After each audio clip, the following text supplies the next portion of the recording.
দিদি আমি হারিয়ে গেছি, আমার মাকে একটা কল দাও না প্লিজ। ঠিক আছে, নাম্বার বলো। 263 থ্যাংক ইউ দিদি, রাতে ফোনে কথা হবে। এই দেখেনি আমি আর আমার বয়ফ্রেন্ড একটা প্রাইভেট কোম্পানিতে জব করে। কালকে আমাদের বিয়ের পার্টি, আমরা এমনিতে গরিবদেরকে ইনভাইট করি না। তুই যেহেতু আমার বন্ধু, তুই কিন্তু তোর জামাইকে নিয়ে টিকে আসবি, আমি কিন্তু তোর জন্য অপেক্ষা করবো। এখন আমি জামাই পাবো কোথায়? ছোট এই নে 500, তুই আমার ছেলে হওয়ার অ্যাক্টিং করবি। সত্যি? পরের দিন আমরা মিনি বিয়ের পার্টিতে চলে যাই। আরে ওয়াও, কত টেস্টি খাবার। আরে এনি তোর ছেলে তো বেয়াদব কেন? আর গরিবদের বাচ্চা এরকমই হয়। এই দেখ আমার বয়ফ্রেন্ডের রোলেক্স ঘড়ি, আর ওর একটা BMW গাড়ি আছে। তো কি হয়েছে, আমাদের বাসায় এর থেকেও দামি কার আছে, আর তোমার বয়ফ্রেন্ডের ঘড়িটাও নকল। বেয়াদব বাচ্চা, মিথ্যা কথা বলি। দিব একটা চোখ। আর হতে বড় সাহস আমার ভাইয়ের গায়ে হাত দিবে।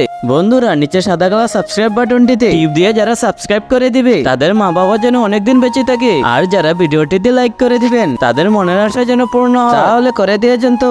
বল তুই কোন কোম্পানিতে চাকরি করি? এক্ষুনি তোর চাকরি খেয়ে দিব। এরপর সত্যি সত্যি তার চাকরি চলে যায়। খুব তোর জন্য আমার চাকরিটা চলে গেল। যা, তোর সাথে আমার বিয়ে ক্যান্সেল। ভাই তুমি তো কামাল করে দিলে। তুমি ওনাকে চিনো? আসলে আমার ভাই তোমাকে আগে থেকে পছন্দ করে।